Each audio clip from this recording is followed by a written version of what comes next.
Studio. Hi, Hello, Suzanne. hi. How are you doing? Hi, Steve. Hey. I'm so happy to meet you. Yeah, nice to meet you too. In all honesty, I want to tell you, you're my very first interview for potteryteachers.com.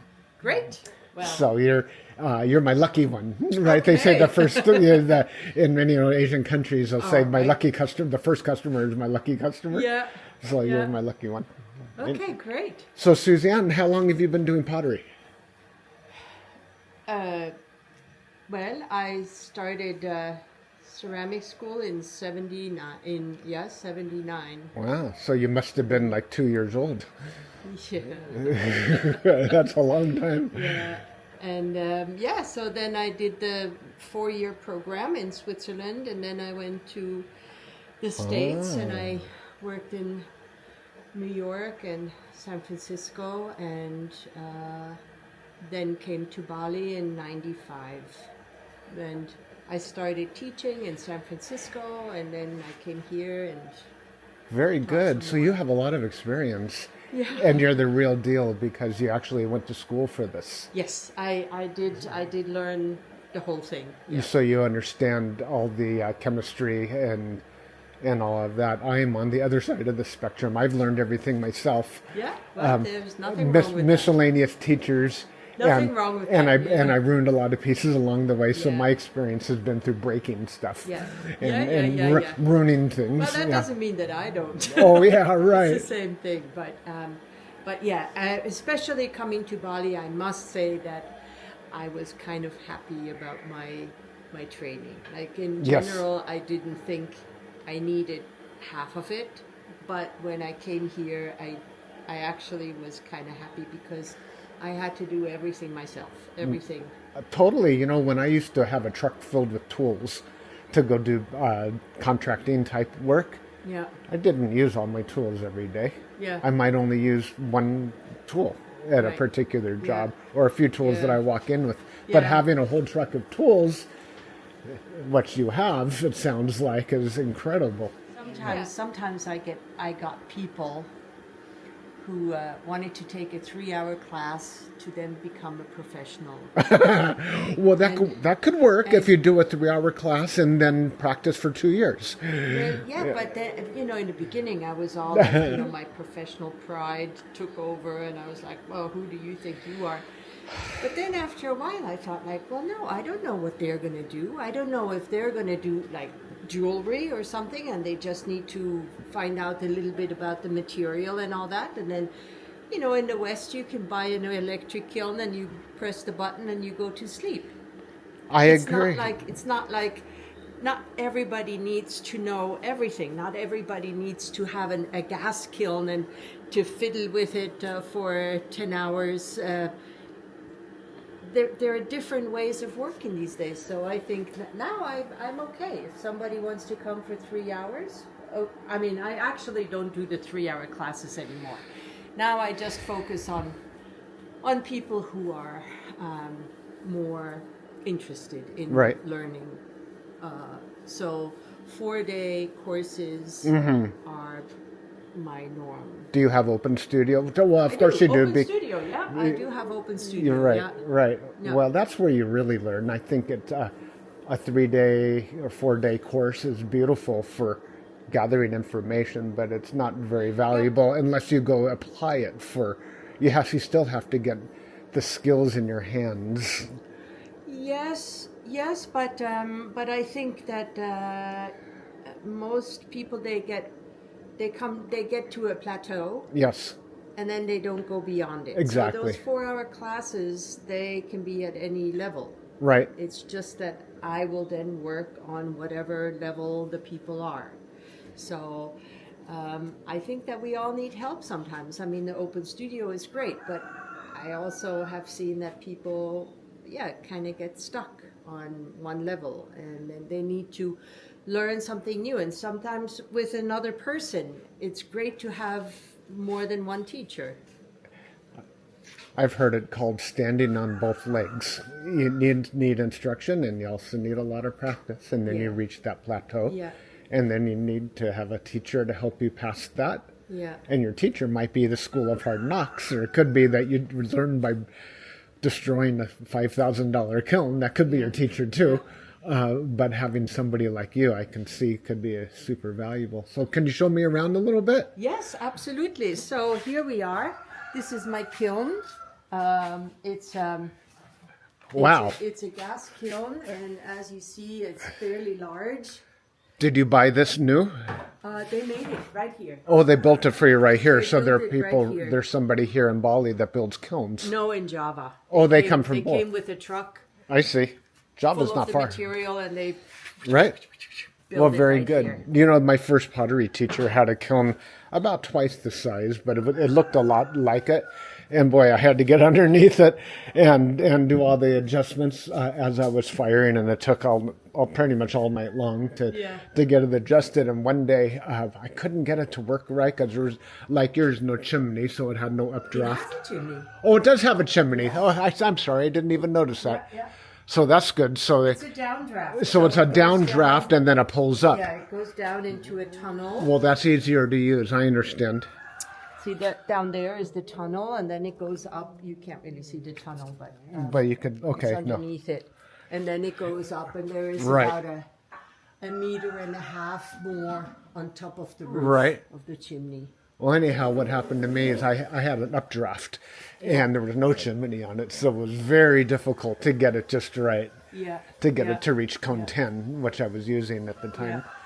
Yeah. And one day I was going to say, one day I had to turn it off Yeah. because I just couldn't get it to get hot enough. And I turned it off, and when I turned it on again, I tried to light it, it wouldn't light. So I opened it. I had just had a shelf on the top of the, Yeah. on top for the adjustment. And I couldn't get it to light down below. And I get up on top. And I wonder if there's a little bit of gas still there. I had the door open for quite some time, right? I thought it must be completely empty of gas by now. But I stood back and I did my lighter over the top of it. Ba-boom! Yeah. So what I learned, my teacher, was that propane is heavier than air and it settled into the vessels. Wow. Yeah. And I could have got killed that day. They heard that explosion all the way down the valley. Luckily, I burnt the tip of my thumb is all I burnt. Wow. Yeah. But that was my teacher that day. Yeah. This has 4 burners, and I don't have a temperature gauge anymore because they always break down in the Right. tropics. Right. So I fire just by the color of The color, sure. flame, and I have cones. I Cones. go to cone 7. Okay, that's good. So I have a 1 cone in the peephole. Okay. And, I always found it difficult to see the cones because the background was so bright. Yeah, But you can blow on it a little bit. blow on it a little bit. You can blow on it a little bit, and you learn to see it, and you learn also to place the cone so that you can see it later. Right. See, I'm learning right here. Yep. So my setup for that, we don't have propane. I mean, we don't have the lines here, the gas lines. So this is my setup here. Yes. This is my setup with the bottles, Yes. and I have a system with the water. Water has to flow over the bottles, otherwise it becomes ice. Right. So I have a pump underneath in the water underneath, and it pumps it all the way through the roof to heat up the water, and then brings the water down, and it drizzles over the bottle. Oh, that's while it interesting. goes. Yeah.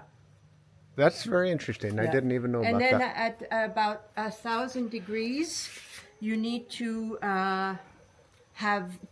change it to a full bottle of gas. Right. Otherwise, you don't have the pressure that it needs To get to the rest of the to way. get to over 1,000 degrees. Well, I'm in Celsius. Celsius, I don't that's know, what I whatever- assumed. Whatever that is in Fahrenheit. I don't know. Yeah. So I should know. So that's my That's the kiln, and then here is the glazing area. I have right now about, I don't know, 30, 35 different glazes. And That's a lot of glazes. Are you always stirring to prevent from hard pan or? Well, just whoever. not every glaze settles, and I try and have glazes that don't settle so hard. Right. But since I have several people work here, it works out. It works that out. way. I had a big But problem my with that. biggest problem now with the glazes is that I think since COVID, shipping has changed, and Yes. now we get everything from China, Right? and the quality is not the same. It's different. It's not. It's different. It's not as fine, and I can't get it through the sieve that I used to use before. And if I use a different sieve, then it's not quite as fine as a glaze, and so I'm having a lot of problems with that. Also, the results are not the same, and to import, it's just way too expensive, and then also, as you know, the car industry is taking a lot of our materials for Oh, glazes. that's right. The lithium and other Lithium, minerals. like cobalt and Right. manganese, and a lot of materials are now being used by that industry. So we have less available, or it becomes very expensive. So then here is here are the hand building tables. Yes. And Perfect. There's Martha working away at her. We met Martha at her earlier. dogs. We met Martha earlier. Yeah. I'll cut her into this video. Yeah. And this is sort of the area for the open studio people. Are those I underglazes over there? Yep, those are slips or Oh, slips. envelopes. Slips. Okay. Yeah, because we cannot. There is no. I mean, right now, actually, we can get some commercial underglazes, but until now we couldn't. And then. So And then down here, it looks like here's your wheels. Down here are all my wheels. Very nice. And there's your sink back there. And that's my sink back there, and then there's my recycling area. I recycle everything by hand. Right. It's the best. Well, yes. I think Yes it's and the no. best. I think it's personally. I think, but maybe that's why my hand hurts after quite a few years. Yes, I have arthritis also, and it's not so easy anymore.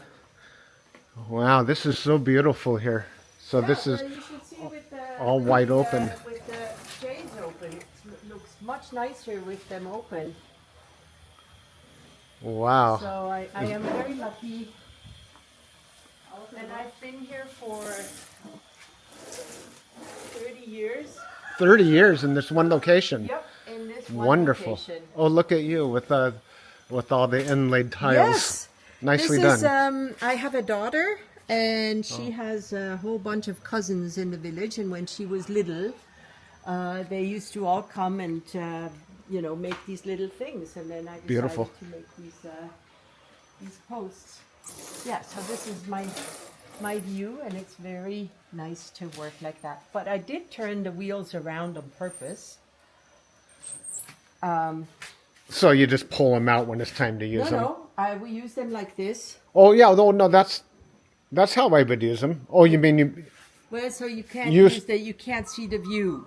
Right, but that's okay. You shouldn't be looking anyhow. Because you should actually focus on right, the work, right? Right, yeah, right. Also, the thing is that, we are here in the tropics and we have monsoon rains. And if I had the outlets here, Oh they yeah, would get wet. they get wet. All right. Well, very good. Yeah. Well, wonderful. I think that we're complete here. It looks like this is where you store some of your work, some shelving space. Well, that's the biz work. And then I have a few pieces over there. Oh, this is where your final work goes. Yeah. Here's. And then I have a shop in town. So I s- most of the work is in the shop. Oh, I see. Oh, very And then I good. do raku also. I have a raku facility upstairs. I do raku, and then I do pit fire. Oh, nice. And you do all that here on this The property? pit fire I do at another place. I do see. at a friend's place, but the raku is upstairs. Nice. And yeah, and I like to play around. I like to play around with glazes, and I find that the work that looks like beautiful and perfect, like this teapot is truly skilled hands, won't sell as quickly as something like this. Somebody will fall in love with this before and buy it before they're going to fall in love with this. Okay. That's my experience. Interesting. My experience is Well, life is different here in Bali because, we don't. Everything is temporary here. All the people are temporary. Right. Passing through. Tourists don't really buy ceramics. Right. So it's mostly expats who live here because the locals also don't buy ceramics because they don't really understand why would you spend a lot of money on something that you can buy in the supermarket for nothing. Why? So the market is limited here. It's very limited. That's my experience also. It's like you can make $1,000 piece, but if nobody pays for it, then you're stuck holding it forever. Exactly. Better to sell things. I don't like to be sitting on stuff. I prefer to have it move. What I learned was that under $20 that they could put in their purse and leave. Yeah, but having lived in the States, I must say that it was very different there because people always had about $20 at least to just, buy a bowl or buy a set of earrings or whatever. Here it's different. It's different. Okay, before my battery goes dead, I think I better say goodbye because I've got one more studio to interview. Yeah, good. All right, nice to meet you. It's been so good to meet you, and I will get this posted on YouTube, and I'll try to get you a link as well. Great. And if you want to set up your profile, that would be great too. Okay. Okay. Thank you. Thank you very much. Bye-bye.